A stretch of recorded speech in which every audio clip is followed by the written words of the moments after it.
Donc Unico, c'est né il y a 4 ans, le projet, on va dire, Unico. Ça fait vraiment même pas un an qu'on a ouvert. On s'est rendu compte qu'en glacerie artisanale, il y avait très peu d'acteurs. Partisans du fruit frais, la plupart en fait utilisent de la purée de fruits. Avec mon mari, Thiago, que j'ai rencontré à l'Institut Paul Bocuse. Et on s'est dit, comme un chef va construire sa carte toutes les semaines dans un restaurant, voire tous les jours, nous on veut travailler pareil en glacerie en fait. On s'est dit, qu'est-ce que les producteurs de notre région, on travaille avec des producteurs à moins de 100 km, ont à nous offrir et nous, en fait, le lendemain, on traite les fruits. Et donc, on ajoute le moins de sucre possible. Après, pour les crèmes glacées, on travaille qu'avec lait et crème de Bresse, en direct avec une coopérative. On fait aussi de la pâtisserie glacée. Et ensuite, on travaille pas mal avec justement des chefs de restaurants à Lyon, sur des gammes un peu sur mesure, des parfums un petit peu signature.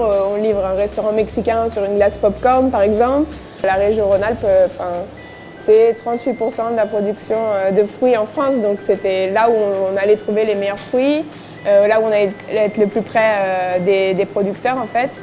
Et on a mis 1 an et demi à trouver le bon emplacement parce que quand on fait de la glace, il faut quand même un lieu assez passant. Et après vient le problème du financement parce que quand on est jeune, et quand on a présenté le projet à RDI du coup, ils étaient à fond et ils ont dit non mais il faut y aller, l'artisanat, vous travaillez qu'avec des producteurs de la région. Puis après on redistribue à des restaurateurs ici aussi, donc dans le circuit en fait, c'est assez énorme comme concept et on a plus de 120 000 € de machines. Du coup ça faisait des gros crédits. On a eu du coup les prêts d'honneur à taux zéro. Donc on a eu 2 fois 7 500 €, puisque c'est 1 par emploi créé, donc on est 2.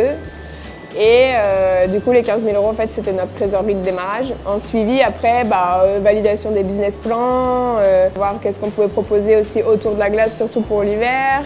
Et on a mis en place aussi les ateliers pour augmenter notre chiffre d'affaires. Si vous avez une idée en tête et que ça fait longtemps que vous y pensez, il faut foncer, il faut y aller.